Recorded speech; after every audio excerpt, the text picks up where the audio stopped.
শুক্রবার রাতে চুলে তেল দিই। আজ ছেলে বলল আমি দিয়ে দিই আমি প্রথমে বলেছিলাম নিজে পারব। কিন্তু সে জেদ করল। আমি চেয়ারে বসে পড়লাম। সে আমার চুলে তেল লাগাতে শুরু করল। হঠাৎ সে আমার চুলে মুখ নিয়ে গিয়ে গভীরভাবে শ্বাস নিল। আমি বললাম কি করছিস? সে বলল আমি তোমার চুলের গন্ধ পছন্দ করি। এই গন্ধ আমাকে পাগল করে দেয় কি তার কথায় আমি অস্বস্তি বোধ করলাম। সে আরও বলল তোমার সব কিছুই আমার ভালো লাগে আমি বললাম আমি তোর মা। সে হাসল হ্যাঁ, কিন্তু তুমি একজন সুন্দরী নারীও কি তার হাত আমার কাঁধে নেমে এল। সে বলল আমি তোমাকে ভালোবাসি। শুধু ছেলের ভালোবাসা নয়, একজন পুরুষের ভালোবাসা। আমি উঠে দাঁড়াতে গেলাম। সে আমার হাত ধরে বলল তুমি কোথাও যেও না। আমার কথা শোনো। তেলের বোতল টেবিলে রাখা ছিল। সে বলল আমি তোমাকে বিয়ে করতে চাই। আমরা এই শহর ছেড়ে অন্য কোথাও চলে যাব। নতুন নামে, নতুন পরিচয়ে। কেউ জানবে না আমরা আগে কি ছিলাম। তার চোখে যে আগুন, সেটা কি সত্যিই একজন পুরুষের একজন নারীর প্রতি আকর্ষণ? এই গল্পটি সম্পূর্ণ শুনলে আপনাদের পানি অটোমেটিক বের হয়ে যাবে। যত দ্রুত সম্ভব হাতের কাছে টিস্যু নিয়ে বসে পড়ুন। বিছানার চাদর যেন নষ্ট না হয় সেটা সম্পূর্ণ খেয়াল রাখার অনুরোধ জানিয়ে গল্পটি এখন শুরু করব। তার আগে সর্বশেষ অনুরোধ, দয়া করে এমন পানি বের করার গল্প নিয়মিত শুনতে আমাদের চ্যানেলটি সকলেই সাবস্ক্রাইব করুন। ধন্যবাদ। হ্যালো বন্ধুরা, আমার নাম রুমানা খান। আমার বয়স ৩৯ বছর। আমার স্বামীর নাম তানভীর খান, বয়স ৪৩ বছর। আমাদের ২ সন্তান, শামিউল আর রিয়া। শামিউল ১৮ বছর বয়সী, বিশ্ববিদ্যালয়ে পড়ে। রিয়া ১৩ বছর বয়সী, স্কুলে যায়। আমি আজ যে ঘটনাটি আপনাদের বলতে যাচ্ছি সেটা আমার জীবনের সবচেয়ে রোমাঞ্চকর এবং রহস্যময় অভিজ্ঞতা। এই ঘটনার পর আমাদের পুরো পরিবার বদলে গেল। যখন ঘটনাটি শুরু হল, আমি কখনো ভাবিনি যে আমাদের সাধারণ জীবন এত অসাধারণ রহস্যের দিকে মোড় নেবে। সেদিন ছিল শনিবার সকাল। আমি রান্নাঘরে চা বানাচ্ছিলাম। হঠাৎ শামিউল আমার কাছে এসে বলল, মা, আজ রাতে তুমি আমার সাথে একটা কাজ করবে? আমি জিজ্ঞেস করলাম, কি কাজ? সে বলল, আমার চুল কাটতে হবে। তুমি কাটবে? আমি অবাক হলাম। সে সাধারণত সেলুনে যায়। কিন্তু আজ কেন আমাকে বলছে? সে আরও বলল, মা, তুমি আমার চুল কাটার সময় আমি তোমার চুলের গন্ধ নিতে চাই। আমি বললাম, তুই কি বলছিস? সে হাসল, মানে তোমার শ্যাম্পুর গন্ধ খুব ভালো লাগে। আমি ভাবলাম ছেলে হয়তো মজা করছে। রাতে খাওয়া দাওয়ার পর শামিউল আবার এল। বলল, মা, এখন চুল কাটবি? আমি রাজি হলাম। সে বাথরুমে চেয়ার নিয়ে গেল। আমি কাঁচি নিয়ে তার পেছনে দাঁড়ালাম। চুল কাটতে শুরু করলাম। হঠাৎ সে মাথা পেছনের দিকে হেলিয়ে আমার পেটে ঠেস দিল। বলল, মা, তুমি খুব নরম। আমি অস্বস্তি বোধ করলাম। বললাম, সোজা হয়ে বস। সে বলল, মা, তোমার হাত খুব মায়াবী। আমার মনে হচ্ছে আমি স্বর্গে আছি গু। আমি বললাম, তুই কি বলছিস? সে বলল, মা, আমি তোমাকে খুব ভালোবাসি। তুমি আমার সবচেয়ে কাছের মানুষ গো। আমি বললাম, আমিও তোকে ভালোবাসি। তুই তো আমার ছেলে গু। সে হাসল, হ্যাঁ, কিন্তু মা, তুমি একজন পূর্ণাঙ্গ নারী। তোমার সৌন্দর্য দেখে যে কেউ মুগ্ধ হবে গু। আমার হাত কাঁপতে লাগল। আমি বললাম, তুই কি বলতে চাইছিস? সে বলল, মা, তোমার কাছে আমার একটা স্বীকারোক্তি আছে। আমি তোমাকে শুধু মা হিসেবে নয়, একজন নারী হিসেবেও দেখি। আমি কাঁচি রেখে দিলাম। বললাম, তুই পাগল হয়েছিস? সে উঠে দাঁড়িয়ে আমার দিকে ঘুরল। তার চোখে এক অদ্ভুত ভাব। বলল, মা, আমি জানি এটা অস্বাভাবিক। কিন্তু আমি তোমার প্রেমে পড়েছি। আমি তোমাকে বিয়ে করতে চাই গু। আমি তো হতভম্ব। বললাম, তুই কি বলছিস? আমি তোর মা। সে বলল, মা, আমরা এই শহর ছেড়ে অন্য কোথাও চলে যাব। নতুন পরিচয় নিয়ে। কেউ জানবে না আমরা আগে কি সম্পর্কে ছিলাম। আমি বললাম, তুই একদম পাগল হয়েছিস। আমি তোর মা। এটা কখনো হতে পারে না গি।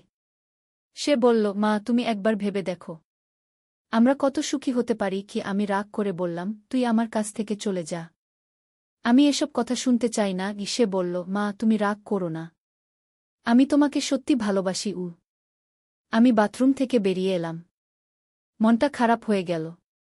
কি করব বুঝতে পারছিলাম না। ছেলে আমাকে এভাবে দেখছে, এটা কিভাবে সম্ভব?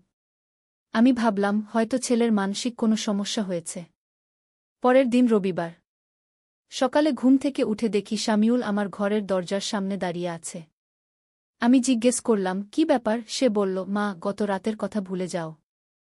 আমি খারাপ কিছু বলিনি গু। আমি বললাম, তুই সত্যি কিছু মনে করিসনি তো? সে বলল, না মা, আমি মজা করছিলাম গু। আমি একটু স্বস্তি পেলাম। ভাবলাম হয়তো ছেলে সত্যিই মজা করছিল। কিন্তু তার চোখে যে আগুন আমি দেখেছিলাম সেটা মজার মতো লাগেনি। দুপুরে খাবার সময় তানভীর বলল, কি ব্যাপার? তুমি খুব চুপচাপ লাগছ। আমি বললাম, কিছু না, একটু মাথা ব্যথা করছে। শামিউল বলল, মা, তোমার কি জ্বর এসেছে? হাত দিয়ে দেখি। আমি বললাম, না, দরকার নেই। কিন্তু সে উঠে এসে আমার কপালে হাত দিল। তার হাতের ছোঁয়া অন্যরকম লাগল। আমি তাড়াতাড়ি মাথা সরিয়ে নিলাম। বললাম, আমি ভালো আছি। সে বলল, মা, তোমার গায়ে জ্বর আছে, আমি ওষুধ নিয়ে আসি। আমি বললাম, দরকার নেই কিন্তু সে ওষুধ নিয়ে এল। বলল, মা, এই ওষুধটা খাও। আমি জিজ্ঞেস করলাম, এটা কি ওষুধ? সে বলল, জ্বরের ওষুধ। খেয়ে নাও। আমি ওষুধটা নিলাম কিন্তু খেলাম না। মনে হলো কিছু একটা খারাপ আছে। রাতে তানভীর অফিসের কাজে বাইরে গেল। রিয়া বান্ধবীর বাসায় রাত কাটাতে গেছে। বাসায় আমি আর শামিউল। আমি টিভি দেখছিলাম। হঠাৎ শামিউল এসে আমার পাশে বসল। বলল, মা, আজ বাবা আর রিয়া নেই, আমরা দুজন একা। আমি অস্বস্তি বোধ করলাম। বললাম, তুই তোর রুমে যা। সে বলল, মা, আমি তোমার সাথে আজ একটা গোপন কথা বলতে চাই। আমি বললাম, কি কথা? সে বলল, মা, আমি কাল যা বলেছিলাম সেটা মিথ্যে ছিল না। আমি সত্যিই তোমাকে ভালোবাসি, একজন পুরুষ যেভাবে একজন নারীকে ভালোবাসে। আমি উঠে দাঁড়ালাম। বললাম, তুই আবার শুরু করলি? আমি তোর মা। তুই কি বলছিস বুঝতে পারছিস? সে বলল, মা, তুমি বসো, আমার কথা শোনো। আমি বললাম, আমি শুনব না, তুই তোর রুমে যাগ। কিন্তু সে আমার হাত ধরে বসিয়ে দিল। বলল, মা, তুমি আমার কথা না শুনলে আমি কি করব জানি না। তার হাত কাঁপছিল। আমি বুঝলাম ছেলের মনে সত্যি কিছু একটা হয়েছে। আমি বললাম, তুই কি করতে চাইছিস? সে বলল, মা, আমি তোমাকে আমার স্ত্রী বানাতে চাই। আমি চিৎকার করে বললাম, তুই পাগল, আমি তোর মা। সে বলল, মা, তুমি চিৎকার করো না, পাড়া প্রতিবেশী শুনে ফেলবে। আমি বললাম, আমি পুলিশে খবর দেব। সে হাসল, মা, পুলিশে কি বলবে? তোমার ছেলে তোমাকে ভালোবাসে। আমি বুঝলাম সে আমাকে কোণঠাসা করে দিয়েছে।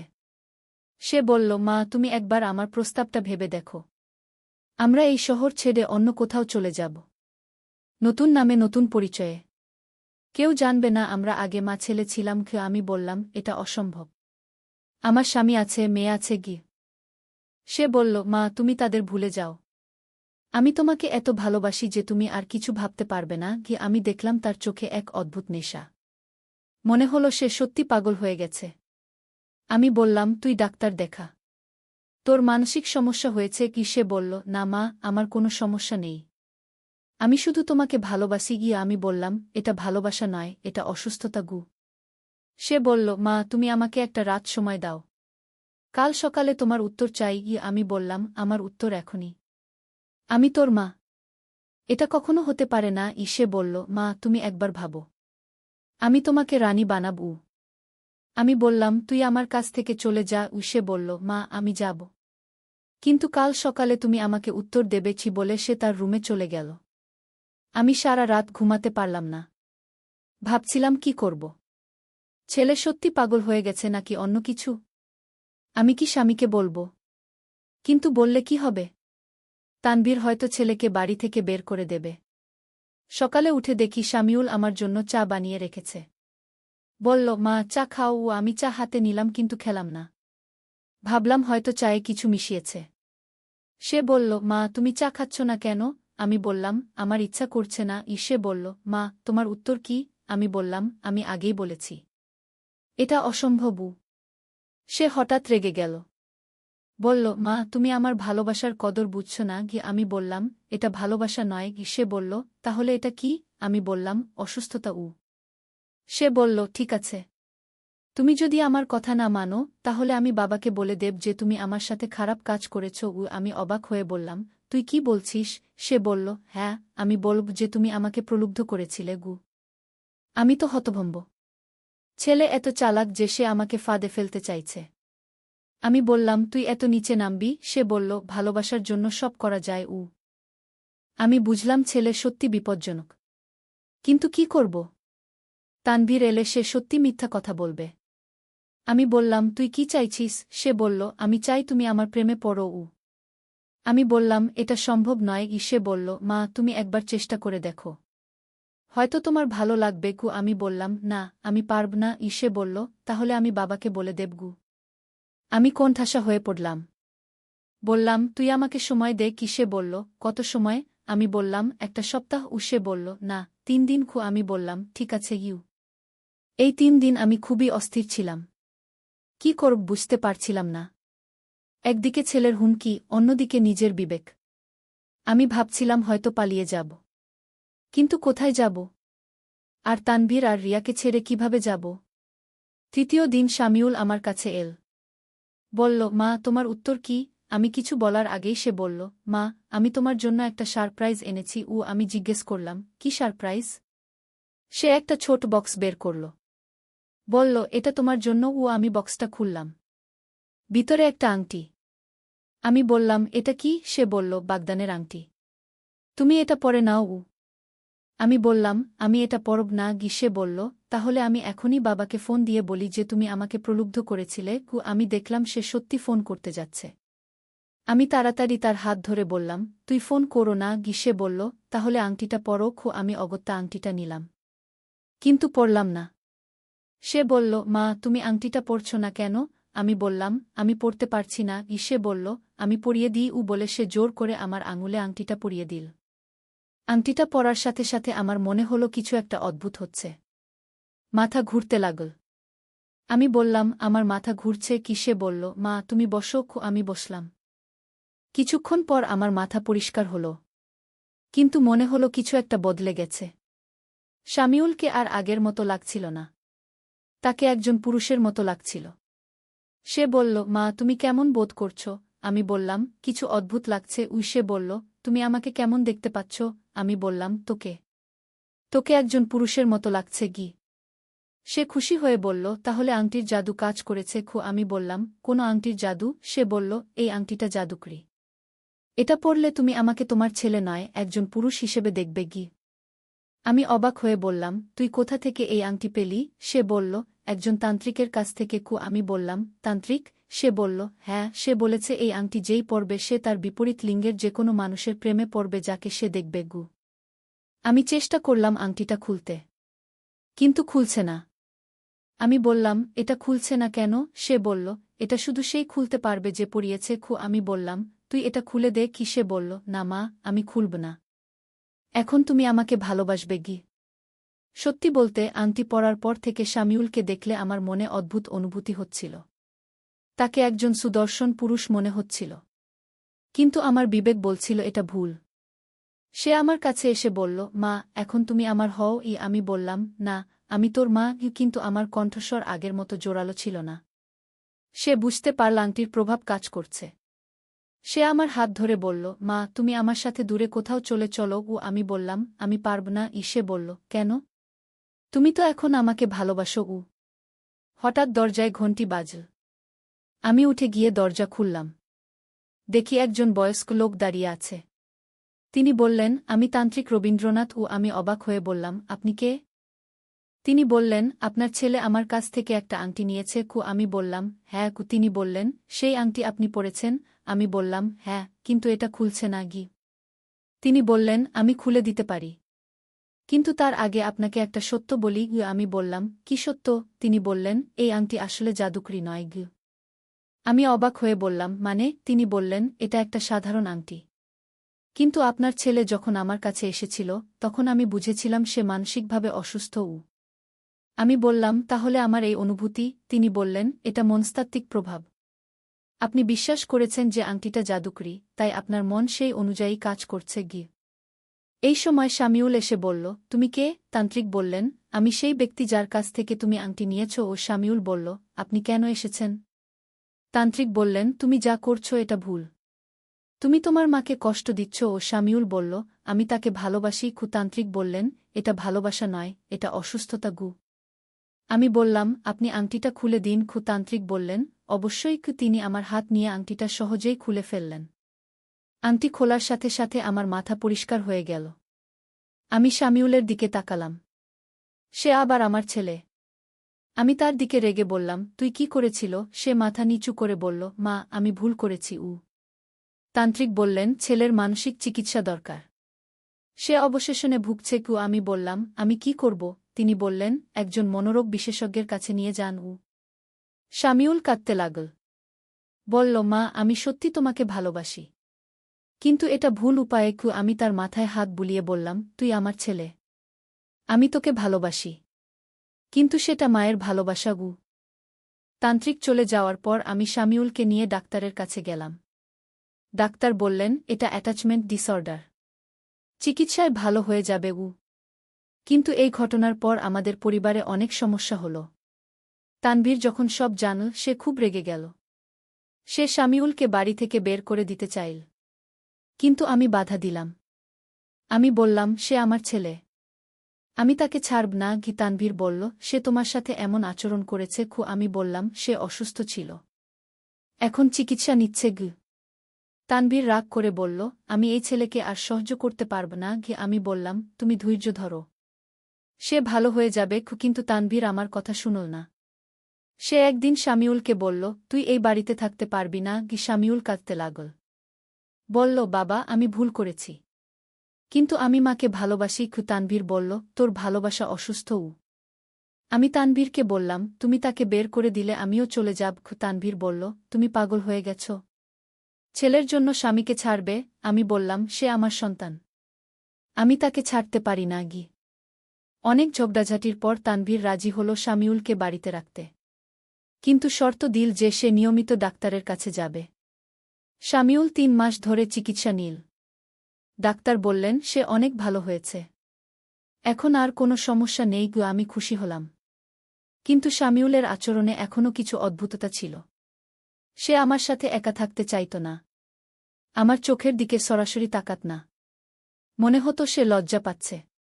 একদিন আমি তাকে বললাম, তুই কেমন আছিস? সে বলল, মা, আমি ভালো আছি।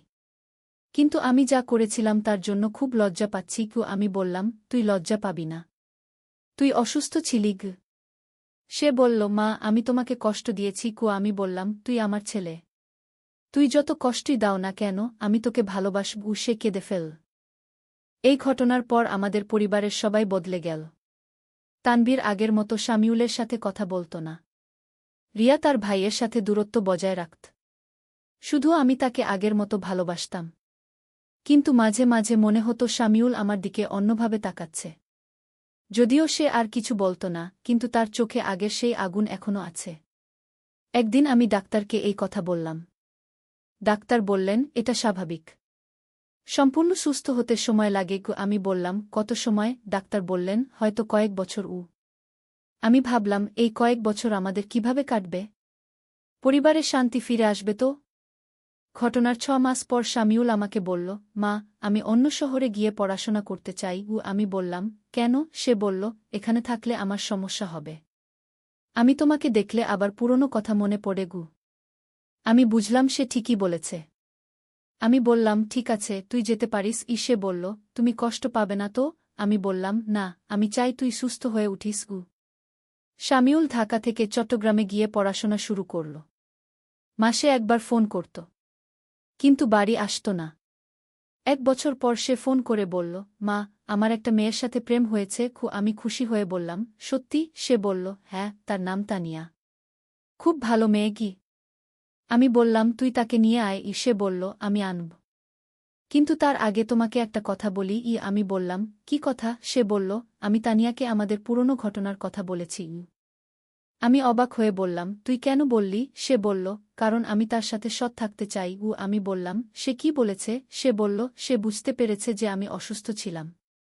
সে আমাকে ভালোবাসে। ২ মাস পর শামিউল তানিয়াকে নিয়ে এল। তানিয়া খুব সুন্দর এবং ভদ্র মেয়ে। সে আমাকে দেখে বলল, আন্টি, শামিউল আপনার সম্পর্কে অনেক কথা বলেছে। আপনি খুব ভালো মা। আমি বললাম, তুই তো জানিস আমাদের কি ঘটেছিল। সে বলল, হ্যাঁ আন্টি, কিন্তু সেটা অতীত। আমি শামিউলকে বর্তমানের জন্য ভালোবাসি। তার কথায় আমি খুশি হলাম। তানভীরও তানিয়াকে পছন্দ করল। সে বলল, মেয়েটা ভালো। শামিউলের জন্য উপযুক্ত। রিয়াও তার ভবিষ্যৎ ভাবিকে পছন্দ করল। ৬ মাস পর শামিউল আর তানিয়ার বিয়ে হল। বিয়ের দিন শামিউল আমার কাছে এসে বলল, মা, তুমি আমাকে ক্ষমা করেছ তো? আমি তার মাথায় হাত রেখে বললাম, তুই আমার ছেলে। মায়ের কাছে ছেলের ক্ষমা চাওয়ার দরকার নেই গি। সে কেঁদে ফেল। বলল, মা, আমি তোমাকে অনেক কষ্ট দিয়েছি। আমি বললাম, সেসব ভুলে যা। এখন তোর নতুন জীবন শুরু হোক। বিয়ের পর শামিউল আর তানিয়া চট্টগ্রামেই থেকে গেল। তারা মাসে একবার আসত। শামিউলের আচরণ এখন সম্পূর্ণ স্বাভাবিক। সে আমাকে মা হিসেবেই দেখে। 1 বছর পর তানিয়া মা হল। একটা ছেলে। শামিউল ফোন করে বলল, মা, তুমি দাদি হয়েছ। আমি খুশিতে কেঁদে ফেললাম। বললাম, তাড়াতাড়ি নাতিকে নিয়ে আয়। শামিউল যখন তার ছেলেকে নিয়ে এল, আমি দেখলাম সে একজন সুখী বাবা। তার চোখে এখন আর সেই পাগলামি নেই। আছে শুধু একজন প্রেমিক স্বামী এবং দায়িত্বশীল বাবার দৃষ্টি।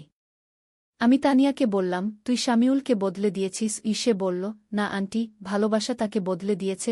আমি বললাম, তুই তাকে সত্যিকারের ভালোবাসা দিয়েছিস। এখন আমাদের পরিবার আবার স্বাভাবিক। তানবীর শামিউলের সাথে আগের মতো কথা বলে। রিয়া তার ভাইকে ভালোবাসে। আর আমি একজন গর্বিত মা এবং দাদি। কখনো কখনো মনে হয় সেই অন্ধকার সময়টা কি সত্যি ঘটেছিল। কিন্তু তারপর মনে পড়ে সেই তান্ত্রিকের কথা। তিনি বলেছিলেন, মানুষের মনে কখনো কখনো অদ্ভুত ইচ্ছা জন্মায়। কিন্তু সেটা অস্থায়ী। সঠিক চিকিৎসা আর ভালোবাসা দিয়ে সব সারানো যায়। আজ আমার নাতির বয়স 3 বছর। সে আমাকে নানি বলে ডাকে। শামিউল যখন তার ছেলেকে নিয়ে খেলে, আমি দেখি একজন স্বাভাবিক বাবাকে, যে কিনা একসময় আমাকে অন্যভাবে দেখত। এই গল্প বলার উদ্দেশ্য হল, পরিবারে যে কোনো সমস্যা হতে পারে, কিন্তু ধৈর্য, ভালোবাসা আর সঠিক চিকিৎসা দিয়ে সব সমস্যার সমাধান সম্ভব। আমি আজ একজন সুখী মা, স্ত্রী এবং দাদি। আমার ছেলে সুস্থ, আমার পরিবার শান্তিতে। আর সেই জাদুকরি আংটি, সেটা আসলে জাদুকরি ছিল না। ছিল শুধু আমাদের মনের ভুল। কিন্তু সেই ভুল থেকেই আমরা শিখেছি যে পরিবারের ভালোবাসা সবচেয়ে বড় শক্তি। এই গল্পের মাধ্যমে আমি বলতে চাই, জীবনে অনেক রহস্য আছে, কিন্তু সবচেয়ে বড় রহস্য হল মানুষের মন। সেই মনকে সঠিক পথে পরিচালিত করতে পারলে যে কোনো অসম্ভবকে সম্ভব করা যায়। একদিন আলী সাহেব সোহেলের অফিসে এলেন। সোহেল তাকে দেখে অবাক হয়ে গেল। স্যার, আপনি এখানে? হ্যাঁ সোহেল, তোমার অফিস একবার দেখতে চাইলাম। খুব সুন্দর হয়েছে। আলী সাহেব পুরো অফিস ঘুরে দেখলেন। কর্মচারীদের সাথে কথা বললেন। তারপর সোহেলের রুমে এসে বসলেন। সোহেল, তুমি অনেক দূর এসেছ। মনে আছে 7 বছর আগে তুমি যখন আমার অফিসে প্রথম এসেছিলে চা বানানোর কাজ করতে? হ্যাঁ স্যার, সব মনে আছে। আমি গর্বিত যে আমি তোমাকে একটা সুযোগ দিয়েছিলাম, আর তুমি সেই সুযোগকে কাজে লাগিয়েছ। জানো সফলতার মূল সূত্র কি? কি স্যার? কঠোর পরিশ্রম, সততা আর হাল না ছাড়া। তোমার মধ্যে এই 3টা গুণই আছে। সোহেল চোখে জল নিয়ে বলল, আপনি না থাকলে আজ আমি এখানে পৌঁছাতে পারতাম না স্যার। না সোহেল, আমি শুধু একটা দরজা খুলে দিয়েছিলাম। ভেতরে ঢুকে পথ তৈরি করেছ তুমি নিজে। আলী সাহেব চলে যাওয়ার আগে বললেন, আমার একটা বড় প্রজেক্ট আছে, একটা 20 ফ্লোর বিজনেস টাওয়ার। আমি চাই তুমি এই প্রজেক্টে আমার সাথে পার্টনার হও। 50-50। রাজি? সোহেল অবাক হয়ে গেল। এত বড় প্রজেক্ট? স্যার, আমার কি যথেষ্ট সামর্থ্য আছে? আছে, আমি বিশ্বাস করি। সোহেল রাজি হয়ে গেল। এটা তার জীবনের সবচেয়ে বড় প্রজেক্ট হবে। 50 অধ্যায়, বড় চ্যালেঞ্জ। 20 ফ্লোর বিজনেস টাওয়ারের কাজ শুরু হল। এটা সোহেলের জীবনের সবচেয়ে বড় চ্যালেঞ্জ। প্রজেক্টের বাজেট প্রায় 10 করোড় টাকা। সোহেলকে 5 করোড় টাকা ইনভেস্ট করতে হবে। সোহেল তার সব সঞ্চয়ে, ব্যাংক লোন আর কিছু ইনভেস্টর থেকে টাকা জোগাড় করল। এটা একটা বিশাল ঝুঁকি। যদি প্রজেক্ট ব্যর্থ হয়, সব শেষ। মিনা চিন্তিত ছিল। সোহেল, এত বড় ঝুঁকি নেওয়া ঠিক হবে? মিনা, জীবনে বড় কিছু করতে হলে ঝুঁকি নিতে হয়। আমি এই সুযোগ হাতছাড়া করতে চাই না। কিন্তু যদি কিছু ভুল হয়? ভুল হবে না। আমি আলী সাহেবের সাথে আছি। উনি আমাকে গাইড করবেন। প্রজেক্ট শুরু হল। প্রথম 6 মাস সব ভালোই চলছিল। কাজ সময়মতো হচ্ছে, বাজেট ঠিক আছে। কিন্তু 7 মাসের মাথায় একটা বড় সমস্যা দেখা দিল। একজন প্রধান ইনভেস্টর হঠাৎ তার টাকা ফেরত চাইলেন। তিনি অন্য একটা জরুরি কাজে টাকা লাগবে বলে জানালেন। 1 করোড় টাকা ফেরত দিতে হবে। সোহেল বিপদে পড়ে গেল। 1 করোড় টাকা এখন কোথায় পাবে? প্রজেক্টে সব টাকা ঢেলে দিয়েছে। সে আলী সাহেবের সাথে কথা বলল। আলী সাহেব বললেন, চিন্তা করো না, আমি ব্যবস্থা করছি। কিন্তু আলী সাহেবও বড় একটা প্রজেক্টে আটকে আছেন। তার হাতে লিকুইড ক্যাশ নেই। সোহেল অন্য ব্যাংক থেকে লোন নেওয়ার চেষ্টা করল। কিন্তু ব্যাংক বলল, ইতিমধ্যে তার অনেক লোন আছে, নতুন লোন দিতে পারবে না। সোহেল রাতে ঘুমাতে পারছিল না। খাওয়া দাওয়া বন্ধ করে দিয়েছিল। মিনা তাকে দেখে খুব চিন্তিত হয়ে গেল। সোহেল, প্লিজ নিজেকে এভাবে শেষ করে ফেলো না। কোনো একটা রাস্তা বের হবেই কি। কিন্তু সোহেল কোনো রাস্তা দেখতে পাচ্ছিল না। ইনভেস্টর 15 দিন সময় দিয়েছে। 15 দিনের মধ্যে টাকা ফেরত না দিলে তিনি আইনি ব্যবস্থা নেবেন। 10 দিন কেটে গেল। সোহেল কোনো সমাধান খুঁজে পেল না। সে প্রায় হাল ছেড়ে দিয়েছিল। 11 দিনের দিন একটা অপ্রত্যাশিত ঘটনা ঘটল। জাহিদ ভাই, সোহেলের পুরনো সহকর্মী, তার অফিসে এলেন। জাহিদ ভাই এখন একটা রিয়েল এস্টেট কোম্পানিতে সিনিয়র ম্যানেজার। সোহেল, আমি তোমার সমস্যার কথা শুনেছি। হ্যাঁ ভাই, আমি বিপদে পড়েছি। আমি তোমাকে সাহায্য করতে চাই। আমার কিছু সঞ্চয় আছে, 5 লাখ টাকা। তুমি নাও। সোহেল চোখে জল নিয়ে বলল, ভাই আমি কিছু বলার দরকার নেই। তুমি আমাকে অনেক কিছু শিখিয়েছ। তোমার কাছ থেকে পরিশ্রম আর সততা শিখেছি। এখন আমার পালা তোমাকে সাহায্য করার। জাহিদ ভাই চলে যাওয়ার পর আরও 2 জন এলো। একজন সোহেলের পুরনো ক্লায়েন্ট, আরেকজন তার কর্মচারী। 2 জন মিলে আরও 8 লাখ টাকা দিল। করিম মামা 20 লাখ টাকা ব্যবস্থা করলেন। তার কিছু বন্ধুদের কাছ থেকে ধার করে। মিনা তার সব গয়না বিক্রি করে 10 লাখ টাকা দিল। সবাই মিলে প্রায় 45 লাখ টাকা জোগাড় হল। বাকি 65 লাখ টাকা সোহেল তার অফিসের সব অ্যাসেট বিক্রি করে আর একটা প্রাইভেট ফিন্যান্স কোম্পানি থেকে উচ্চ সুদে লোন নিয়ে ব্যবস্থা করল। ঠিক 14 দিনের দিন সোহেল ইনভেস্টরকে 1 করোড় টাকা ফেরত দিল। ইনভেস্টর টাকা নিয়ে চলে গেলেন। সোহেল তার অফিসে ফিরে এসে চেয়ারে বসে কাঁদল। এত চাপ, এত টেনশন, সব যেন একসাথে বের হয়ে এলো। মিনা এসে তাকে জড়িয়ে ধরল। আমরা পেরেছি সোহেল, আমরা পেরেছি। 16 অধ্যায়, পুনরুদ্ধার।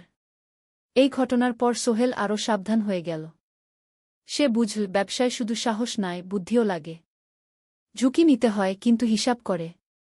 প্রজেক্ট চলতে থাকল। এবার সোহেল আরও সতর্কতার সাথে সবকিছু পরিচালনা করল। প্রতিটা খরচ হিসাব করল, প্রতিটা সিদ্ধান্ত ভেবেচিন্তে নিল। আরও 1 বছর পর 20 ফ্লোর বিজনেস টাওয়ার সম্পন্ন হল। চমৎকার বিল্ডিং, শহরের অন্যতম সুন্দর ভবন। বিল্ডিংয়ের উদ্বোধন অনুষ্ঠানে শহরের মেয়র এলেন। অনেক ব্যবসায়ী, সাংবাদিক এলো। সোহেলের নাম পত্রিকায় ছাপা হল। স্বপ্নের শহরে এক তরুণ উদ্যোক্তার সফলতার গল্প। প্রজেক্ট থেকে সোহেলের লাভ হল প্রায় 2 করোড় টাকা। এই টাকা দিয়ে সে সব ঋণ শোধ করল। জাহিদ ভাইয়ের টাকা ফেরত দিল। করিম মামার ঋণ শোধ করল।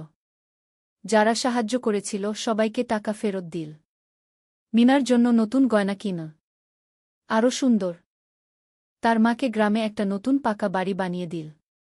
মা কাঁদতে কাঁদতে বললেন, তোর বাবা বেঁচে থাকলে কত খুশি হতো। তুই আমার সব স্বপ্ন পূরণ করেছিস। সোহেল নিজেদের জন্য একটা ফ্ল্যাট কিন। 4 রুমের ফ্ল্যাট, সমুদ্রের কাছে। এখন আর ভাড়া বাড়িতে থাকতে হয় না। 17 অধ্যায়, প্রতিদান। সোহেল এখন একজন প্রতিষ্ঠিত উদ্যোক্তা। কিন্তু সে তার শেখ ভোলেনি।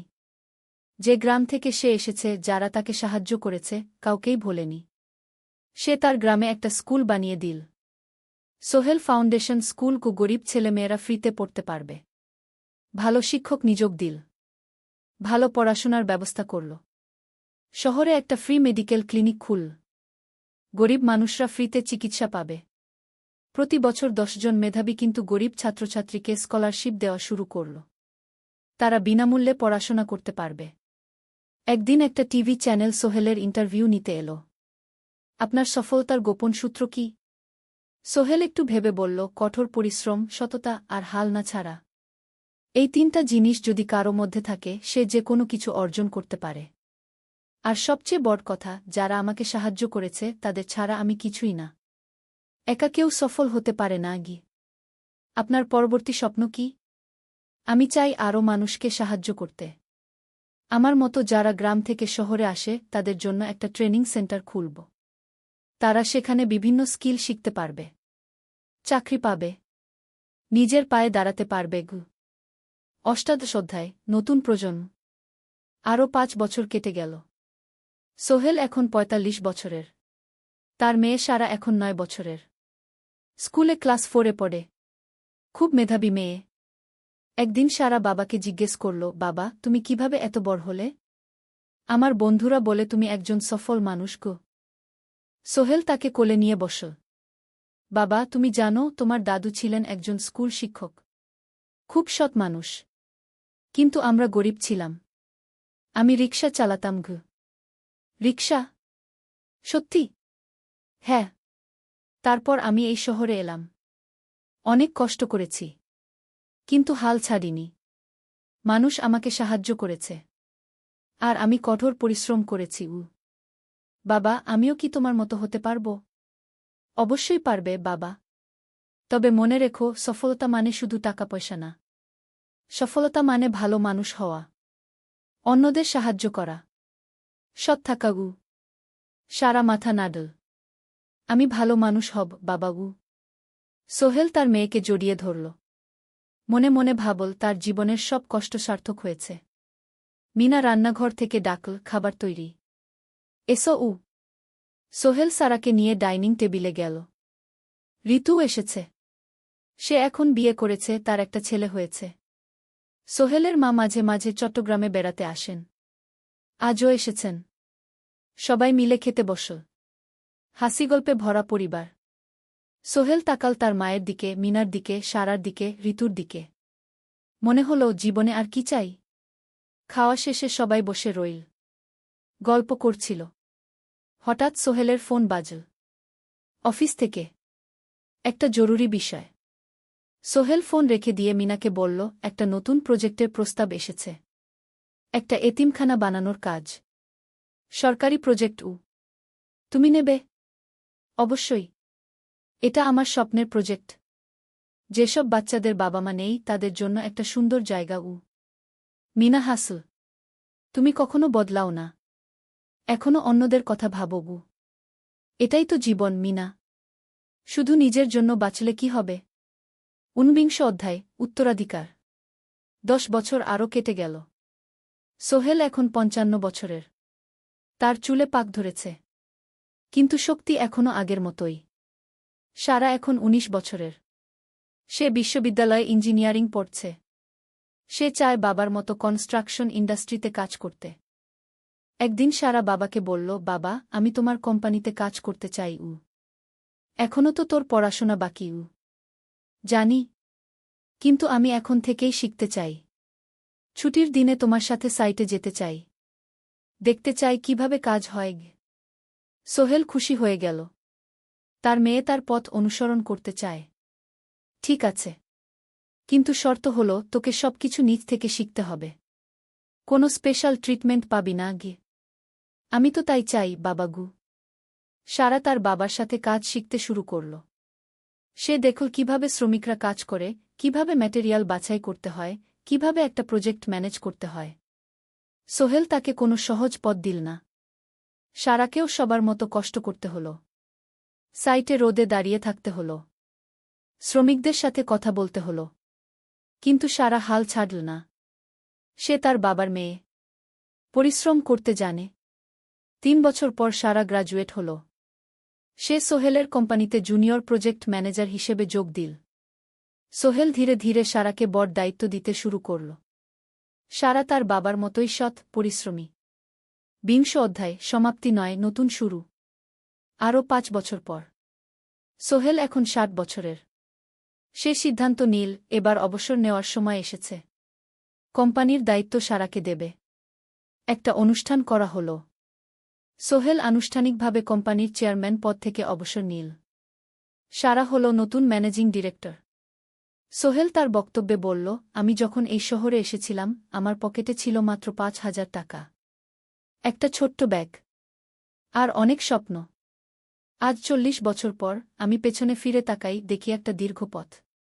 সেই পথে অনেক কষ্ট ছিল, অনেক বাধা ছিল। কিন্তু ছিল অনেক ভালোবাসাও। অনেক মানুষের সাহায্যও। আমি বিশ্বাস করি সফলতা একা আসে না। এটা আসে অনেক মানুষের সমর্থন, ভালোবাসা আর বিশ্বাস নিয়ে। আমি যা কিছু অর্জন করেছি তা আমার একার না। এটা আমার পরিবারের, আমার কর্মচারীদের, আমার বন্ধুদের, সবার। আজ আমি আমার মেয়ে সারার হাতে এই দায়িত্ব তুলে দিচ্ছি। আমি জানি সে আমার চেয়ে ভালো করবে। কারণ সে শিখেছে আমার ভুল থেকে, আমার অভিজ্ঞতা থেকে। অনুষ্ঠান শেষ হল। সবাই চলে গেল। সোহেল আর মিনা অফিসে একা দাঁড়িয়ে রইল। মিনা, মনে আছে আমরা প্রথম কখন দেখা হয়েছিলাম? হ্যাঁ, তোমার সেই ছোট্ট মুদি দোকানে।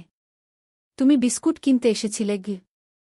কে ভেবেছিল সেই দিন থেকে আমাদের এই পর্যস্বপ্নের শহর। প্রথম অধ্যায়, যাত্রা শুরু।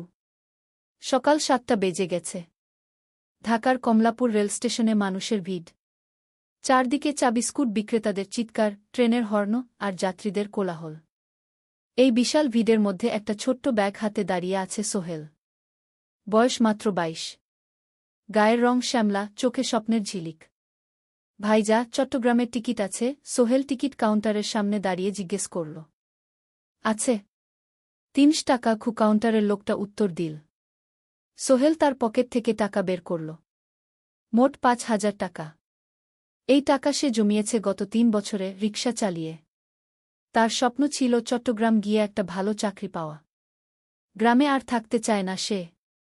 বাবা মারা গেছেন ১০ বছর আগে। মা আর ছোট বোন ঋতুকে নিয়ে সংসার চালাচ্ছিল রিকশা চালিয়ে। কিন্তু এভাবে তো আর সারা জীবন চলবে না। টিকিট কেটে সোহেল প্ল্যাটফর্মে এল। ট্রেন ছাড়বে আর মাত্র ১৫ মিনিট পরে। সে একটা বেঞ্চে বসে পড়ল। ব্যাগটা বুকের কাছে চেপে ধরল। এই ব্যাগে আছে তার সব সম্পদ, কিছু কাপড়, একটা ছোট্ট ফটো ফ্রেমে বাবা মায়ের ছবি, আর কিছু টাকা। কোথায় যাচ্ছেন? পাশে বসা একজন বয়স্ক মানুষ জিজ্ঞেস করলেন। চট্টগ্রাম কাকা। চাকরি খুঁজতে যাচ্ছি। কে? সোহেল বিনয়ের সাথে উত্তর দিল। ভালো। তবে শহরে সাবধানে থাকবেন। শহর মানে অনেক সুযোগ, কিন্তু অনেক ফাঁদও আছে। বয়স্ক লোকটা বললেন। সোহেল মাথা নাড়ল। সে জানে শহরের জীবন সহজ না। কিন্তু তার কোনো বিকল্প নেই। গ্রামে রিকশা চালিয়ে মাসে ৩,৫০০ টাকা আয় হতো। তার মধ্যে সংসার চালাতে হতো, বোনের স্কুলের খরচ দিতে হতো, মায়ের ওষুধের খরচ দিতে হতো। কিছুই বাঁচত না। আর এই জীবন থেকে বেরোনোর একটাই পথ, শহরে গিয়ে ভালো কাজ খুঁজে নেওয়া। সোহেল মনে মনে ভাবল তার বাবার কথা। বাবা ছিলেন একজন স্কুল শিক্ষক। খুব সৎ মানুষ ছিলেন। সবসময় বলতেন, সোহেল, তুই লেখাপড়া শিখে বড় মানুষ হবি। আমাদের পরিবারে আর কেউ বড় চাকরি করেনি। তুই করবি। কিন্তু বাবা যখন মারা গেলেন তখন সোহেল মাত্র এসএসসি পরীক্ষা দিয়েছে। ফলাফল ভালো হয়েছিল, জিপিএ অর্ধচতু। কিন্তু বাবার মৃত্যুর পর আর পড়া হল না। পরিবারের দায়িত্ব নিতে হল। ট্রেন ছাড়ল। সোহেল জানালার পাশে বসে বাইরে তাকাল। ধানক্ষেত, নদী, ছোট ছোট গ্রাম, সব পেছনে ফেলে ট্রেন এগিয়ে চল। সোহেলের মনে হল সে যেন তার পুরনো জীবনটাকেও পেছনে ফেলে আসছে। ট্রেনে একজন হকার এসে চা বিক্রি করছিল। সোহেল একটা চা কিনল। ১০ টাকা। চা খেতে খেতে সে ভাবছিল, চট্টগ্রাম পৌঁছে কি হবে? করিম মামা তাকে সাহায্য করবেন তো? চাকরি পাওয়া যাবে তো? করিম মামা আসলে সোহেলের খুব দূর সম্পর্কের মামা। সোহেলের দাদির বোনের ছেলে। অনেক বছর আগে গ্রাম ছেড়ে চট্টগ্রামে চলে গিয়েছিলেন। সেখানে একটা কনস্ট্রাকশন কোম্পানিতে কাজ করেন। বছরে একবার দুবার গ্রামে আসতেন। গত বছর যখন এসেছিলেন তখন সোহেলের মাকে বলেছিলেন সোহেলকে চট্টগ্রাম পাঠান। আমি একটা কাজের ব্যবস্থা করে দেব। সেই কথাতেই ভরসা করে সোহেল আজ এই যাত্রা। দ্বিতীয় অধ্যায়, নতুন শহর। চট্টগ্রাম পৌঁছাতে প্রায় ৬ ঘণ্টা লেগে গেল। দুপুর ১টা বাজে। সোহেল স্টেশন থেকে বের হয়ে শহরের রাস্তায় দাঁড়াল। কি বিশাল শহর! এত গাড়ি, এত মানুষ। চারদিকে উঁচু উঁচু বিল্ডিং, দোকানপাট, মানুষের ভিড়। সোহেল কিছুক্ষণ দাঁড়িয়ে থাকল সব কিছু দেখতে দেখতে। তার মনে হচ্ছিল সে যেন অন্য কোনো পৃথিবীতে এসে পড়েছে। তার পকেটে একটা ছোট্ট কাগজ আছে। সেখানে লেখা একটা ঠিকানা, করিম মিয়া, বাড়ি নং 23, রোড নং 5, আগ্রাবাদ, চট্টগ্রামকে। সোহেল একটা রিকশা ডাকল। কত নেবেন আগ্রাবাদ যেতে? 50 টাকা গু।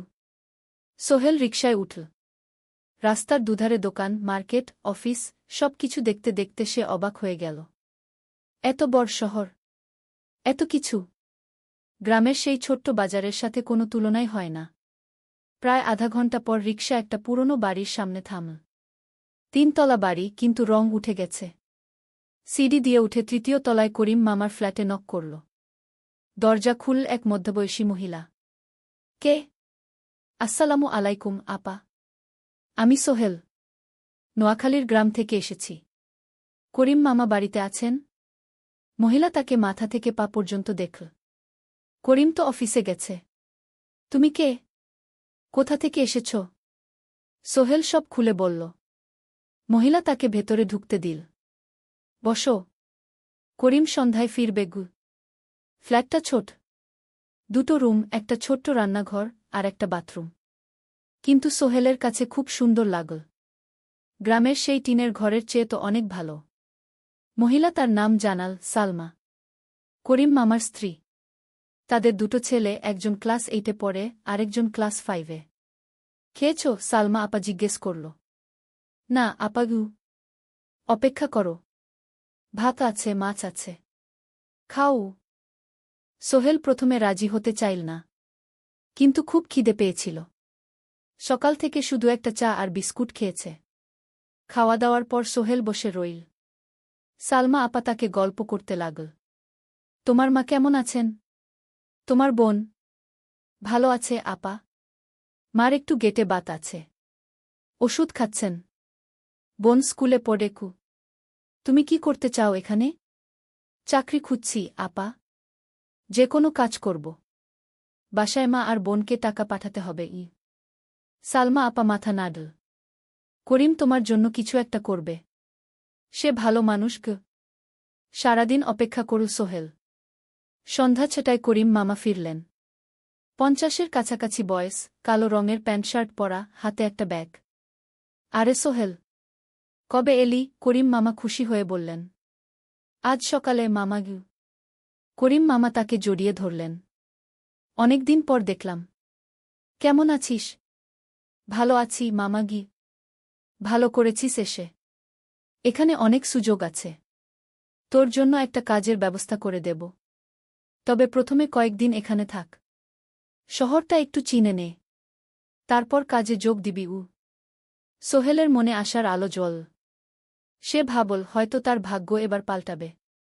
3য় অধ্যায়, প্রথম চাকরি। 1 সপ্তাহ পরে করিম মামা সোহেলকে তার কোম্পানিতে নিয়ে গেলেন। কোম্পানির নাম আলামিন কনস্ট্রাকশন।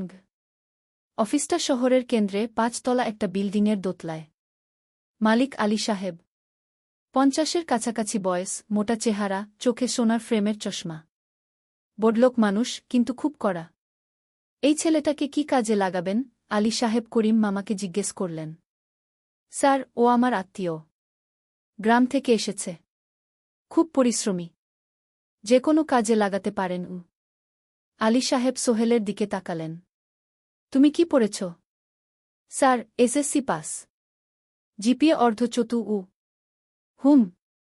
ভালো। কম্পিউটার চালাতে পারো? না স্যার, পারি না। কিন্তু শিখতে চাই। আলী সাহেব একটু ভাবলেন।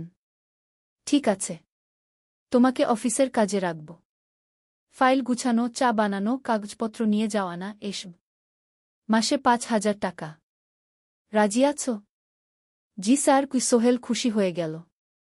5,000 টাকা। রিকশা চালিয়ে 3,500 পেত। এখানে 5,000। কাজ শুরু হলো পরদিন থেকে। সকাল 8টায় অফিসে যেতে হয়, ফিরতে হয় সন্ধ্যা 7টায়। প্রথম দিন সোহেল ঘুম থেকে উঠল ভোর 5টায়। তৈরি হয়ে 7:30টায় অফিসের উদ্দেশ্যে বের হল। করিম মামার বাড়ি থেকে অফিস প্রায় 5 কিলোমিটার। বাসে যেতে হয়।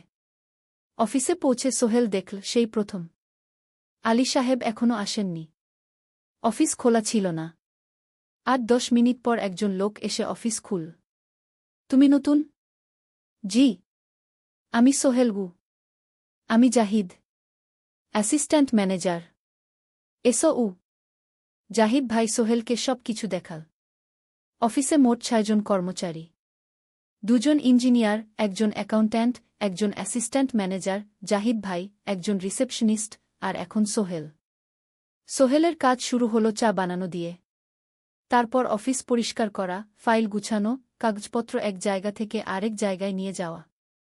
কাজ কঠিন না, কিন্তু সারাদিন দৌড়ঝাঁপ করতে হয়। দুপুরে খাবারের জন্য আধা ঘন্টা বিরতি। সোহেল একটা ছোট হোটেলে গিয়ে ভাতরাল তরকারি খেল। 50 টাকা। সন্ধ্যায় অফিস বন্ধ হল। সোহেল ক্লান্ত হয়ে বাসায় ফিরল। কেমন লাগল প্রথম দিন? করিম মামা জিজ্ঞেস করলেন। ভালো মামা, অনেক কিছু শিখলাম ঘ। প্রথম মাসের শেষে সোহেল বেতন পেল 5,000 টাকা। সে 3,000 টাকা মাকে পাঠাল। মা ফোনে কাঁদতে লাগলেন। আল্লাহ তোকে ভালো রাখুক সোহেল উ। সোহেলের চোখেও জল এলো। তার মনে হল সে একটা বড় কাজ করতে পেরেছে। চতুর্থ অধ্যায়, শহরের জীবন। 3 মাস কেটে গেল। সোহেল এখন শহরের সাথে মিশে গেছে। প্রতিদিন অফিসে যাও আসার পথে সে দেখে হাজারো মানুষের জীবন। কেউ সফল, কেউ ব্যর্থ, কিন্তু সবাই চলছে নিজের পথে। সোহেল অফিসের কাজের পাশাপাশি কম্পিউটার শেখার চেষ্টা করছে। অফিসে একটা কম্পিউটার আছে। যখন কেউ ব্যবহার করে না, তখন সোহেল একটু একটু শিখার চেষ্টা করে। জাহিদ ভাই তাকে সাহায্য করেন। সোহেল, তুমি যদি কম্পিউটার ভালোভাবে শিখতে পারো, তাহলে তোমার ভবিষ্যৎ উজ্জ্বল। জাহিদ ভাই একদিন বললেন। কিভাবে শিখব ভাই? ট্রেনিং সেন্টারে যাও। সন্ধ্যায় ক্লাস আছে। মাসে 2,000 টাকা লাগবে গি। সোহেল ভাবল, 2,000 টাকা অনেক, কিন্তু এটা বিনিয়োগ, ভবিষ্যতের জন্য। সে একটা ট্রেনিং সেন্টারে ভর্তি হল। সপ্তাহে 3 দিন, সন্ধ্যা 7:30 থেকে রাত 9টা পর্যন্ত ক্লাস। কম্পিউটারের basic, MS Word, Excel, PowerPoint, internet ব্যবহার। একদিন অফিস থেকে ফেরার সময় সোহেল একটা দোকানে চা খেতে গেল। দোকানের পাশেই একটা ছোট্ট মুদি দোকান।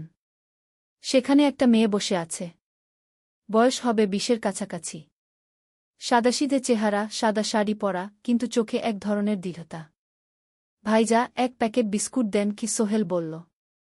মেয়েটা বিস্কুট দিল। 20 টাকা। সোহেল টাকা দিয়ে যাচ্ছিল, হঠাৎ মেয়েটা বলল, আপনি নতুন এসেছেন এই এলাকায়, তাই না? হ্যাঁ। 3 মাস হল। কিভাবে বুঝলেন? আপনার চেহারা দেখেই বোঝা যায়। এখনও গ্রামের ছোঁয়া আছে। আর আপনি প্রতিদিন এই পথ দিয়ে যান। দেখেছি কি? মেয়েটা হাসল। সোহেলও হেসে ফেল। আপনি খুব পর্যবেক্ষক মনে হচ্ছে গি। জীবনে অনেক কিছু দেখেছি, তাই মানুষকে চিনতে শিখেছি গি। আপনার নাম? মিনা। এই দোকান আমার বাবার। উনি অসুস্থ, তাই আমি দেখছি গু। সেদিন থেকে সোহেল প্রায়ই সেই দোকানে যেতে শুরু করল। মিনার সাথে গল্প করত। ধীরে ধীরে তাদের মধ্যে একটা বন্ধুত্ব তৈরি হল। মিনাও তার জীবনের গল্প বলল। মিনার মা মারা গেছেন যখন সে মাত্র 7 বছরের। বাবা আব্দুল হামিদ একা হাতে মিনাকে বড় করেছেন। মুদি দোকান দিয়ে সংসার চালান। মিনা কলেজে পড়ে, অনার্স 2nd ইয়ার। সকালে কলেজে যায়, দুপুরে ফিরে এসে দোকান সামলায়। বাবার হার্টের সমস্যা আছে, তাই ভারী কাজ করতে পারেন না। তোমার স্বপ্ন কি? একদিন সোহেল জিজ্ঞেস করল। গ্র্যাজুয়েশন শেষ করে একটা ভালো চাকরি করব। তারপর বাবাকে ভালো চিকিৎসা করাব। তুমি? আমিও চাকরি করে পরিবারকে ভালোভাবে দেখভাল করতে চাই। মা আর বোনকে নিয়ে শহরে আনব একদিন গু। দুজনেই নিজেদের স্বপ্নের কথা বলতে গিয়ে বুঝল তাদের স্বপ্ন অনেকটা একই রকম। 5ম অধ্যায়, বিপদ। 6 মাস কেটে গেল। সোহেল এখন আলী সাহেবের খুব প্রিয় কর্মচারী। সে শুধু চা বিস্কুট দেওয়ার কাজই করে না, এখন কম্পিউটারেও কিছু কাজ শিখেছে। ছোটখাটো টাইপিং, ডেটা এন্ট্রি, এসব করতে পারে। আলী সাহেব খুশি হয়ে তার বেতন বাড়িয়ে 8,000 টাকা করে দিয়েছেন। একদিন রাতে সোহেল অফিস থেকে ফিরছিল। সেদিন একটু দেরি হয়ে গেছে। রাত প্রায় 9টা। সাধারণত সোহেল সন্ধ্যা 7:30টায় ফিরে। কিন্তু সেদিন অফিসে একটা জরুরি কাজ ছিল। বাস থেকে নেমে সোহেল বাড়ির দিকে হাঁটছিল। হঠাৎ একটা অন্ধকার গলিতে ৩ জন লোক তাকে ঘিরে ধরল। তাদের চেহারা দেখেই বোঝা যাচ্ছিল ভালো উদ্দেশ্য নিয়ে আসেনি। টাকা দে, তাড়াতাড়ি, একজন বলল। তার হাতে একটা ছুরি। সোহেল ভয় পেয়ে গেল। ভাই, আমার কাছে খুব কম টাকা আছে গি। যা আছে দে, তাড়াতাড়ি করো। সোহেল কাঁপতে কাঁপতে তার পকেট থেকে ৫ টাকা বের করে দিল। এই টাকা দিয়ে সে বাজার করবে ভেবেছিল। কিন্তু ছিনতাইকারীরা সন্তুষ্ট হল না। শুধু ৫ টাকা? তোর ব্যাগে কি আছে? তারা সোহেলের ব্যাগ কেড়ে নিল। ব্যাগে ছিল তার মোবাইল, কম্পিউটার ট্রেনিং সেন্টারের সার্টিফিকেট আর কিছু গুরুত্বপূর্ণ কাগজপত্র। না ভাই, ব্যাগটা ফেরত দেন। ওতে আমার জরুরি জিনিস আছে। মোবাইল নিয়ে নেন, কিন্তু ব্যাগটা দেন গু। কিন্তু ওরা শুনল না। একজন সোহেলকে জোরে ধাক্কা দিল। সোহেল পড়ে গেল। মাথা রাস্তার কংক্রিটে ধাক্কা লেগে গেল। রক্ত বের হল। ৩ জন দৌড়ে পালিয়ে গেল। কিছুক্ষণ সোহেল অজ্ঞান হয়ে পড়ে রইল। তারপর ধীরে ধীরে জ্ঞান ফিরল। মাথায় প্রচণ্ড ব্যথা। সে উঠে দাঁড়ানোর চেষ্টা করল, কিন্তু মাথা ঘুরছিল। কোনোমতে একটা দেয়াল ধরে দাঁড়াল। একজন পথচারী তাকে দেখে থামল। কি হয়েছে ভাই? ছিনতাই হয়েছে গি? এসো, আমি তোমাকে হাসপাতালে নিয়ে যাই। কিন্তু সোহেল রাজি হল না। না, ঠিক আছি, বাড়ি যেতে পারব। সে কোনোমতে করিম মামার বাড়িতে পৌঁছাল। দরজা খুলেই সালমা আপা চিৎকার করে উঠলেন। ও আল্লাহ! কি হয়েছে? করিম মামা দৌড়ে এলেন। সোহেলকে ভেতরে নিয়ে গেলেন। তার মাথায় জল ঢেলে রক্ত পরিষ্কার করলেন। ক্ষতটা বেশ গভীর। হাসপাতালে যেতে হবে কি? করিম মামা বললেন। তারা একটা অটোরিকশা নিয়ে নিকটস্থ হাসপাতালে গেলেন। ডাক্তার সোহেলের মাথায় ৩টা সেলাই দিলেন। বলল, ১ সপ্তাহ বিশ্রাম নিতে হবে। কোনো ভারী কাজ করা যাবে না। হাসপাতাল থেকে ফিরে সোহেল শুয়ে রইল। তার মনে হচ্ছিল সবকিছু শেষ হয়ে গেছে। মোবাইল চলে গেছে, গুরুত্বপূর্ণ কাগজপত্র চলে গেছে। এখন ১ সপ্তাহ অফিস করতে পারবে না। পরদিন সকালে করিম মামা আলী সাহেবকে ফোন করে সব জানালেন। আলী সাহেব বললেন, ঠিক আছে, সোহেল ভালো হয়ে এলে আসবে, চিন্তার কিছু নেই গি। মিনা যখন এই খবর শুনল, সে সন্ধ্যায় সোহেলকে দেখতে এল করিম মামার বাড়িতে। সাথে এনেছিল কিছু ফল। কি হয়েছিল? মিনা চিন্তিত গলায় জিজ্ঞেস করল। সোহেল সব বলল। মিনা রেগে গেল। এই শহরে এখন অনেক অপরাধ বেড়ে গেছে। পুলিশ কিছু করে না। তুমি পুলিশে রিপোর্ট করেছ? না, লাভ নেই। তবুও করা উচিত। তোমার মোবাইলটা হয়তো খুঁজে পাওয়া যাবে গি। করিম মামা সোহেলকে নিয়ে পুলিশ স্টেশনে গেলেন। জেনারেল ডায়েরি করলেন। কিন্তু পুলিশ খুব একটা আশা দিল না। দেখি কিছু করা যায় কিনা গু। সোহেল বুঝল মোবাইল আর ফিরবে না। সেই ১ সপ্তাহ সোহেলের জীবনের সবচেয়ে কঠিন সময় ছিল। সে শুধু শারীরিকভাবেই ক্ষতিগ্রস্ত হয়নি, মানসিকভাবেও ভেঙে পড়েছিল। প্রতিরাতে দুঃস্বপ্ন দেখত। সেই ৩ জন ছিনতাইকারীর মুখ ভুলতে পারছিল না। মিনা প্রায় প্রতিদিন আসত। তাকে সাহস দিত। তুমি হাল ছেড়ো না সোহেল। জীবনে এরকম খারাপ সময় আসে। কিন্তু এটা কাটিয়ে ওঠাই হলো আসল বীরত্ব। সোহেলের মা গ্রাম থেকে ফোন করতেন। করিম মামার মোবাইল থেকে। তুই ভালো আছিস তো? সোহেল মাকে সব সত্যি বলেনি। শুধু বলেছে, হ্যাঁ মা, ভালো আছি। একটু জ্বর হয়েছিল। এখন ভালো। ১ সপ্তাহ পর সোহেল আবার অফিসে গেল। আলী সাহেব তাকে দেখে খুশি হলেন। কেমন আছো? ভালো আছি স্যার। ঠিক আছে, তবে প্রথম কয়েকদিন হালকা কাজ করবে গু। সোহেল আবার কাজে মন দিল। কিন্তু একটা জিনিস তাকে খুব কষ্ট দিচ্ছিল, তার মোবাইল নেই। মায়ের সাথে কথা বলতে পারছে না নিয়মিত। করিম মামার মোবাইল চাইতে সংকোচ লাগে। একদিন জাহিদ ভাই তাকে ডাকলেন। সোহেল, আমার একটা পুরনো মোবাইল আছে, তুমি ব্যবহার করো?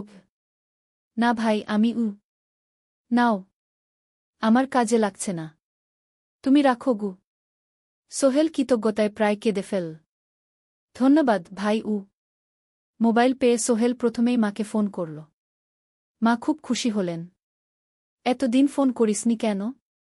মা, মোবাইলটা নষ্ট হয়ে গিয়েছিল। নতুন নিয়েছি। মায়ের গলায় স্বস্তি ফুটে উঠল। ষষ্ঠ অধ্যায়, নতুন সুযোগ। আরও 3 মাস কেটে গেল। সোহেল পুরোপুরি সুস্থ হয়ে গেছে। তার জীবন আবার স্বাভাবিক হয়ে এসেছে। সে এখন কম্পিউটার ট্রেনিং শেষ করেছে। সার্টিফিকেট পেয়েছে। কিন্তু একটা ঘটনা তার জীবনে বড় পরিবর্তন নিয়ে এল। একদিন সকালে আলী সাহেব তাকে ডাকলেন। সোহেল, বসো। সোহেল বসল। মনে একটু ভয় লাগছিল। আলী সাহেব কি তাকে বকবেন? সোহেল, তুমি তো এখন কম্পিউটার চালাতে পারো? জি স্যার, একটু একটু শিখেছি। ভালো। আমি তোমার কাজ দেখছি। তুমি খুব পরিশ্রমী আর সৎ। আমাদের কোম্পানিতে এরকম মানুষের দরকার। সোহেল কিছু বুঝতে পারছিল না। আমি তোমাকে একটা সুযোগ দিতে চাই। আমাদের কোম্পানি একটা ট্রেনিং প্রোগ্রাম চালু করছে নতুন কর্মচারীদের জন্য। 6 মাসের কোর্স। কম্পিউটার অ্যাকাউন্টিং, ভবন নির্মাণের হিসাব নিকাশ, প্রজেক্ট ম্যানেজমেন্ট সব শিখবে। কোম্পানি সব খরচ দেবে। ট্রেনিংয়ের সময় তোমার বেতনও চলবে। রাজি আছো? সোহেল বিশ্বাস করতে পারছিল না। স্যার, সত্যি? আমাকে এত বড় সুযোগ দিচ্ছেন? হ্যাঁ। তুমি ভালো ছেলে, পরিশ্রমী। আমি তোমাকে এগিয়ে দিতে চাই। ভবিষ্যতে তুমি এই কোম্পানির একজন গুরুত্বপূর্ণ কর্মচারী হবে। সোহেল কৃতজ্ঞতায় প্রায় কেঁদে ফেল। ধন্যবাদ স্যার। আমি কঠোর পরিশ্রম করব। আমি জানি। সেদিন সন্ধ্যায় সোহেল মিনার দোকানে গেল। মিনাকে খবরটা দিল। মিনা খুব খুশি হল। তার চোখে জল এসে গেল। তুমি পারবে সোহেল। আমি জানি। সোহেল তার মা আর বোনকেও ফোন করে খবরটা দিল। মা কাঁদতে লাগলেন। তোর বাবা বেঁচে থাকলে কত খুশি হতো। ট্রেনিং শুরু হলো পরের মাস থেকে। প্রতিদিন সকালে 3 ঘন্টা ক্লাস, তারপর বাকি সময় অফিসের কাজ। ক্লাসে 5 জন নতুন কর্মচারী। সবাই তরুণ, উৎসাহী। শিক্ষক ছিলেন একজন অভিজ্ঞ ইঞ্জিনিয়ার। নাম রহিম স্যার। তিনি খুব ভালোভাবে সব কিছু বুঝাতেন। কম্পিউটার অ্যাকাউন্টিং, এক্সেলে জটিল ক্যালকুলেশন, প্রজেক্টের বাজেট তৈরি, সময় ব্যবস্থাপনা সব। সোহেল পুরো মনোযোগ দিয়ে শিখতে লাগল। সন্ধ্যায় বাড়ি ফিরে প্র্যাকটিস করত। করিম মামার ছেলের কাছ থেকে একটা ল্যাপটপ ধার নিত কখনো কখনো। 6 মাস পরে ট্রেনিং শেষ হল। সবাই সার্টিফিকেট পেল। আলী সাহেব একটা অনুষ্ঠান করলেন।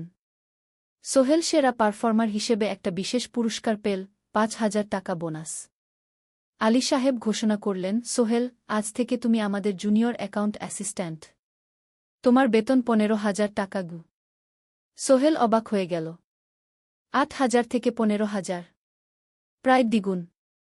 সেদিন রাতে সোহেল ঘুমাতেই পারল না। খুশিতে, উত্তেজনায় তার চোখে ঘুম নেই।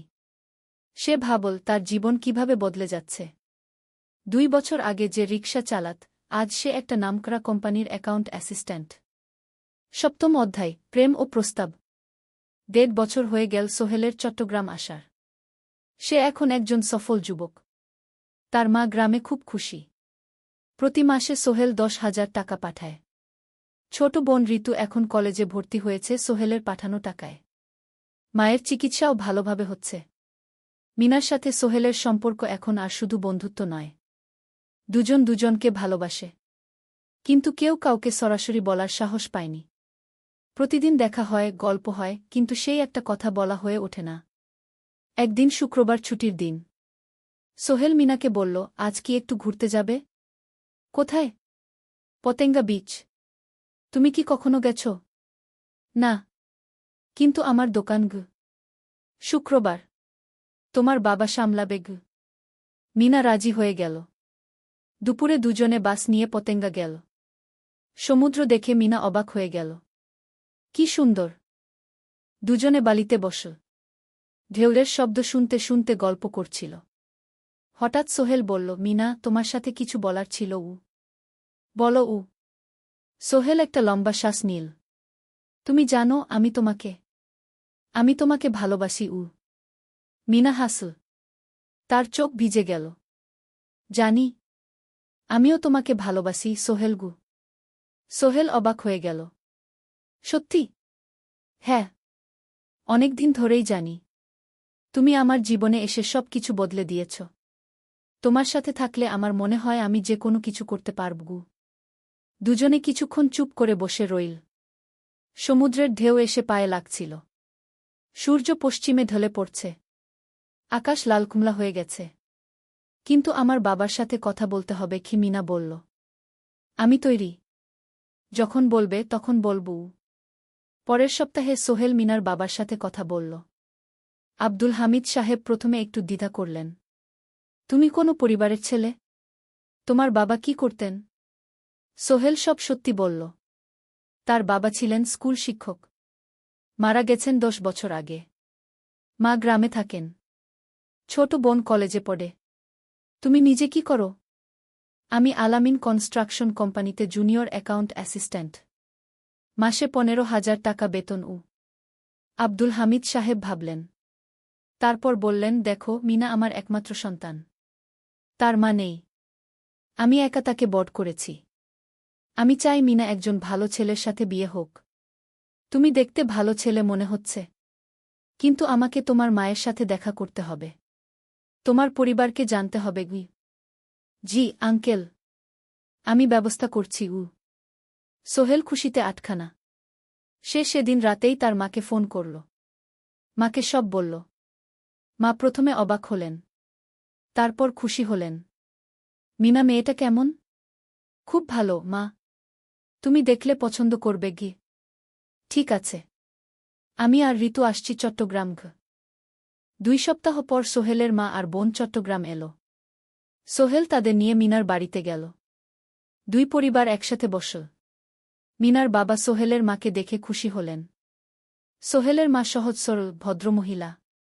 আপনার ছেলে খুব ভালো। মিনা তাকে পছন্দ করে।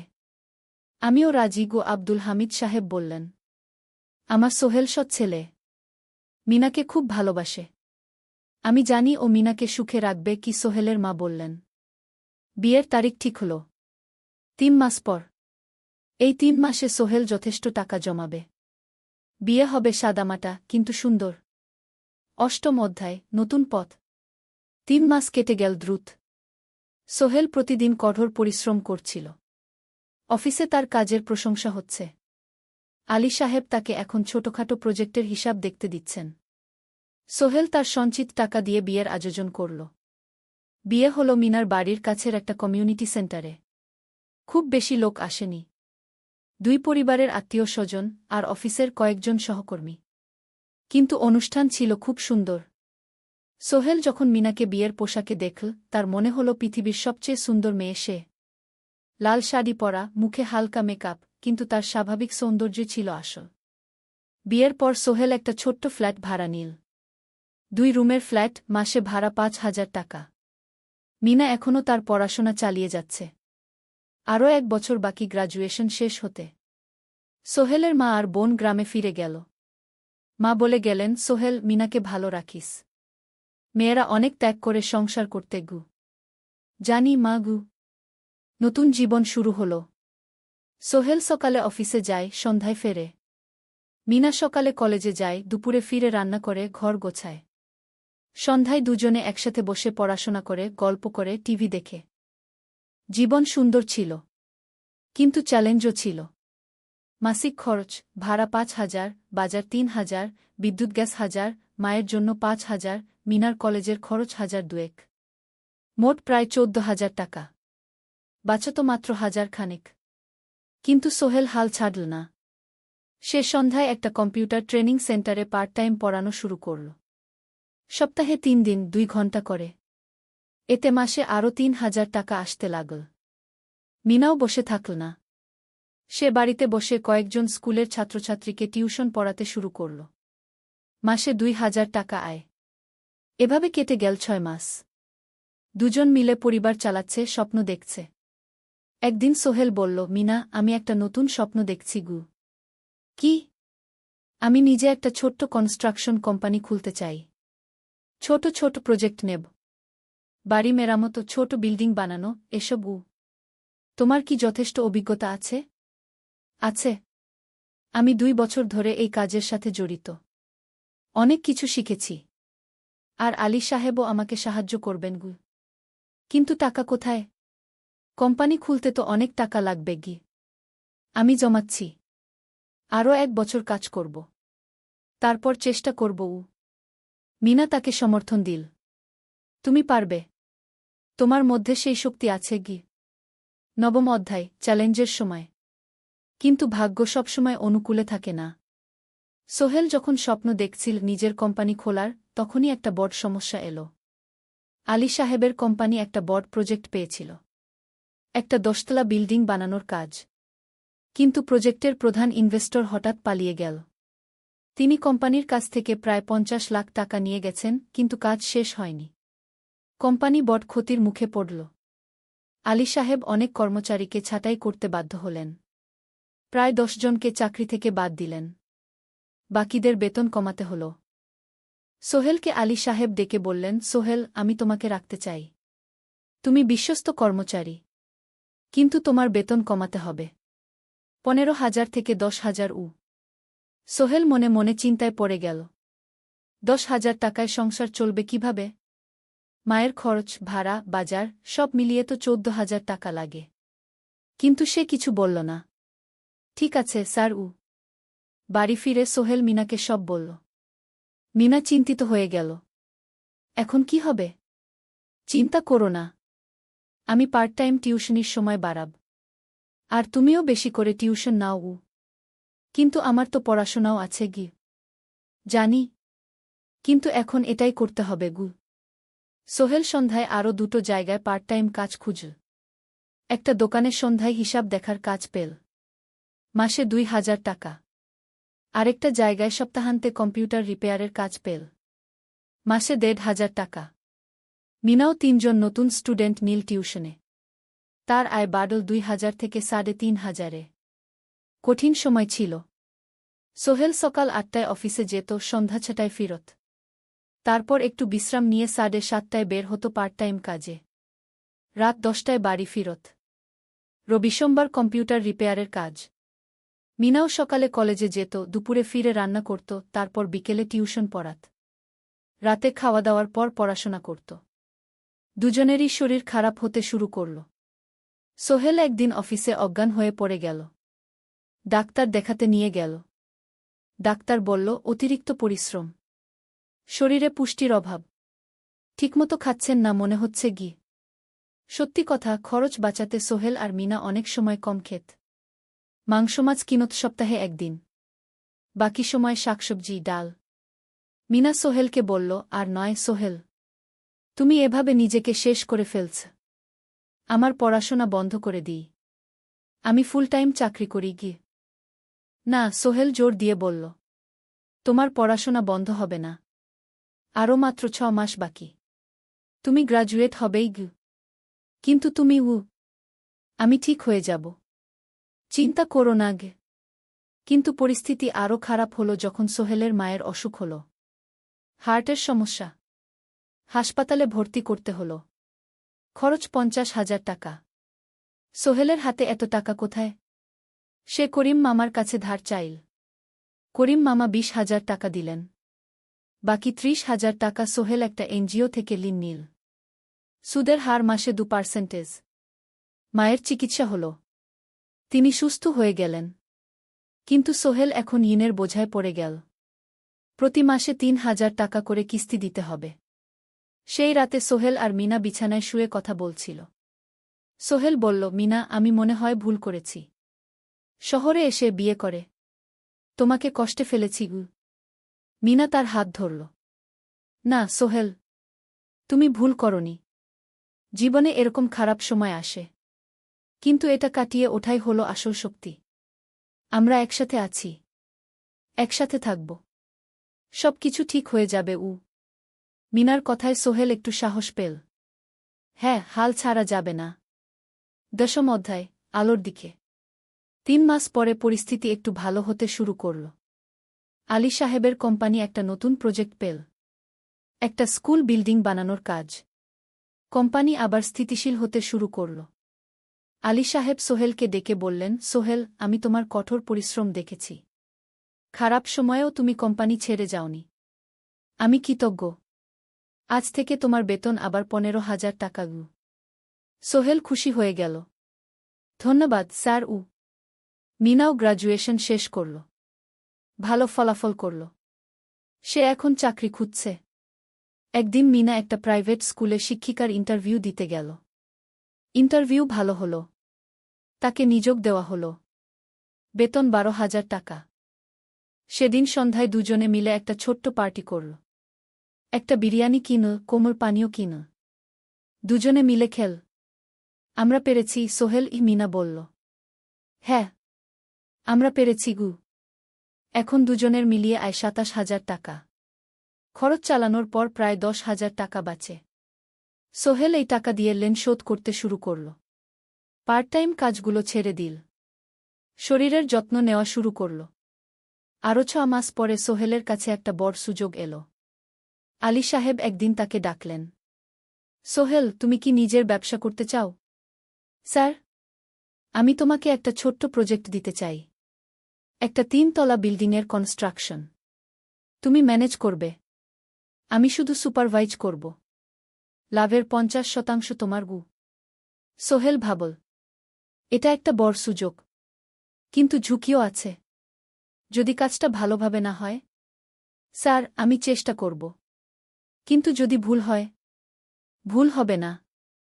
আমি তোমার উপর বিশ্বাস রাখছি। তুমি পারবে গু। সোহেল রাজি হয়ে গেল। এই প্রজেক্ট তার জীবনে টার্নিং পয়েন্ট হতে পারে। 11 অধ্যায়, স্বপ্ন পূরণের পথে। পরের 6 মাস সোহেল খুব কঠোর পরিশ্রম করল। প্রজেক্টটা ম্যানেজ করা সহজ ছিল না। শ্রমিক নিযোগ, ম্যাটেরিয়াল কেনা, কাজের তদারকি, সময়মতো কাজ শেষ করা, সব দায়িত্ব তার। প্রথম 2 মাস খুব চাপের মধ্যে গেল। একদিন একজন শ্রমিক কাজ করতে গিয়ে আহত হল। সোহেল তাকে হাসপাতালে নিয়ে গেল, তার চিকিৎসার খরচ দিল। এতে প্রজেক্টের বাজেট একটু বাড়ল, কিন্তু সোহেল জানত এটা করা দরকার। আরেকদিন ভুল ম্যাটেরিয়াল ডেলিভারি হল। সোহেল সেগুলো ফেরত পাঠাল, সঠিক জিনিস আনাল। এতে 3 দিন দেরি হল, কিন্তু কাজের মান ঠিক রইল। মিনা তাকে সবসময় সাপোর্ট করছিল। সে এখন চাকরিতে স্থিতিশীল। স্কুলের বাচ্চারা তাকে পছন্দ করে। প্রিন্সিপাল তার কাজে খুশি। প্রজেক্ট শেষ হল 6 মাসে। সময়মতো, বাজেটের মধ্যে। বিল্ডিংয়ের মালিক খুব খুশি হলেন। তিনি আলী সাহেবকে ধন্যবাদ দিলেন। আলী সাহেব বললেন, ধন্যবাদ আমাকে না, এই ছেলেকে দিন। সোহেল পুরো প্রজেক্ট ম্যানেজ করেছে গু। প্রজেক্ট থেকে মোট লাভ হল 3 লাখ টাকা। সোহেল পেল 1.5 লাখ টাকা। তার জীবনে এত টাকা এই প্রথম। সে করিম মামার ঋণ শোধ করল। এনজিওর বাকি ঋণ শোধ করল। তারপর তার মাকে 50,000 টাকা পাঠাল। মা দিয়ে গ্রামের বাড়িটা একটু মেরামত করাল, বোন ঋতুর জন্য একটা ল্যাপটপ কিনল। বাকি টাকা দিয়ে সোহেল একটা ব্যাংক অ্যাকাউন্টে জমা রাখল। ভবিষ্যতের জন্য। আলী সাহেব সোহেলকে আরও 2টো প্রজেক্ট দিলেন। এবার একটু বড়। সোহেল আত্মবিশ্বাসের সাথে সেগুলোও শেষ করল। 2 বছর পরে সোহেল সিদ্ধান্ত নিল, এবার নিজের কোম্পানি খোলার সময় এসেছে। 10 অধ্যায়, নতুন শুরু। সোহেল তার সব জমানো টাকা দিয়ে একটা ছোট্ট অফিস ভাড়া নিল। 2 রুমের অফিস। একটা রুমে কাজের জায়গা, আরেকটায় ছোট্ট মিটিং রুম। অফিসের সামনে একটা বোর্ড লাগাল, Sohel construction and development. Mina তাকে সাহায্য করছিল। সে অফিসের অ্যাকাউন্টস দেখত সন্ধ্যায় স্কুল থেকে ফিরে। দুজন মিলে একটা টিম। প্রথমে ছোট ছোট কাজ নিল। বাড়ি মেরামত, দোকান সংস্কার, ছোট বিল্ডিং কনস্ট্রাকশন। কাজের মান ভালো রাখার চেষ্টা করল। সময়মতো শেষ করল। দাম ন্যায্য রাখল। ধীরে ধীরে সোহেলের সুনাম ছড়িয়ে পড়ল।